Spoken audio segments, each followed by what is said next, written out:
মামা ফুচকা কত করে? এই তো মামা 100 টাকা প্লেট। কি কর মামা 100 টাকা প্লেট? কালকে খেয়েছি 50 টাকা করে। আরে আমার বাসার সামনে খাইছি 30 টাকা করে। আপনার কি মাথা সমস্যা? আচ্ছা ঠিক আছে আপা, আপনার গলিগা একদম 50 টাকা প্লেট রাখবো। আচ্ছা তাহলে 3টা দেন। ঠিক আছে।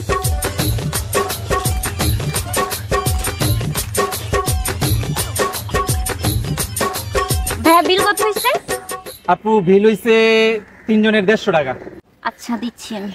আপু দাঁড়ান, আমার ফুচকার দোকানে একটা রুলস আছে, যেই মেয়ে সবচেয়ে বেশি সুন্দরী বিল ওই মেয়ে দিব। আচ্ছা আমি দিচ্ছি। না না আমি দিচ্ছি আমি দিচ্ছি। এই আমি দিচ্ছি। কি বলছিস শুনোস নাই? যে বেশি সুন্দর বিল সে দিবে। তুমি কি সুন্দর নিজেকে সুন্দর দাবি করতেছো? কি মনে হচ্ছে তোমার? আজব। এই আমি দিচ্ছি। আরে তোরা ঝগড়া করতেছিস কেন? বিল আমি দিচ্ছি তো। আরে আমি দিচ্ছি। ভাইয়া কি বলছো শুনিস নাই? বলছি। আপু আপনারা 3 জনই সুন্দরী, বিলটা আপনারা 3 জনই দেন। ঠিক আছে আপুরা, বাই। চলো। এই আমাকে সুন্দর বলছো।